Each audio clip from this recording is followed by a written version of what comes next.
chair recognizes Representative Zemke. Thank you. Thank you, Mr. Speaker. I rise today, a surprise to many of you, given the hundreds of hours I've spent trying to convince a lot of you to vote for this bill to oppose it.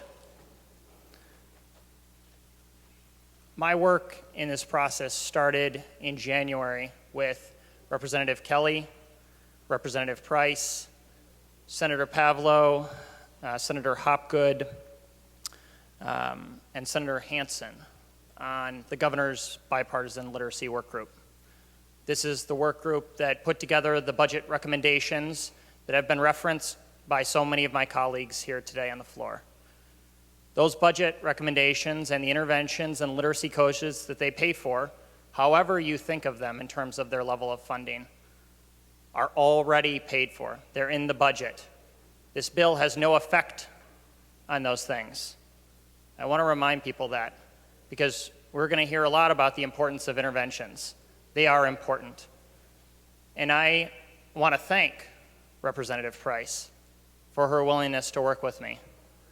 I still consider her a friend, although I understand if she may not think the same of me after this.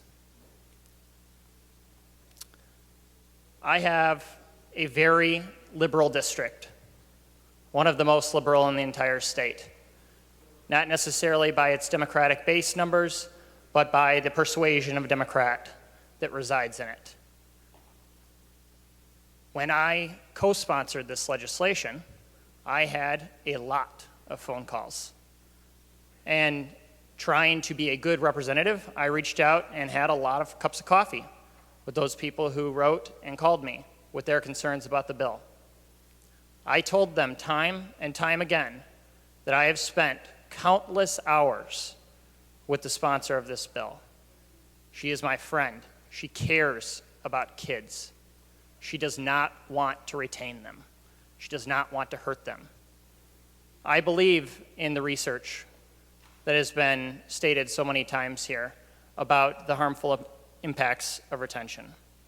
I don't like retention. I love the interventions. I do. They're great. They're already in the budget. I offered an amendment earlier today, and it's one that many of you heard about yesterday. It said, if you are working a plan that is already in the bill called an individual reading plan, if you're working that plan and you've got it in place and you've got it signed off on by the two legs of the child's educational tripod that really do the lifting, the parents and the school officials, and you have that signed off by the end of second grade, but at the end of third grade that child is still potentially a candidate for retention, then even though they're making that progress and they're working, they can continue on. They can follow that plan. That amendment was not accepted.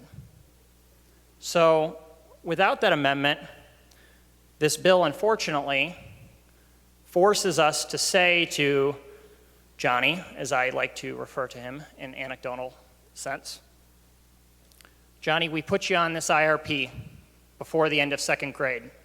You're working so hard, but you're behind. We're doing everything we can in the school.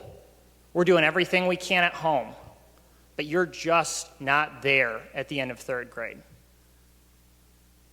You told Johnny throughout that entire time that he's doing everything right. You gave him the hope that you were going to stand behind him. This bill, without that amendment, this bill then tells Johnny, none of that matters. We're going to hold you back regardless. I am not going to remove the hope of a 9-year-old. Period. You want to see what's going to happen when you paint that picture for Johnny? That they're working hard, that they're playing by the rules, they're doing everything right, they're 9 years old. And then you take it away. What do you think they're going to do for the rest of their educational career? They're not going to try because they played by the rules and they got screwed anyways. I believe in accountability. This amendment would have kept the accountability would have put it on the adults, and it would have made this bill a good piece of public policy. I'm really sorry that it's come to this. I strongly urge all of my colleagues to vote no. Thank you, Representative.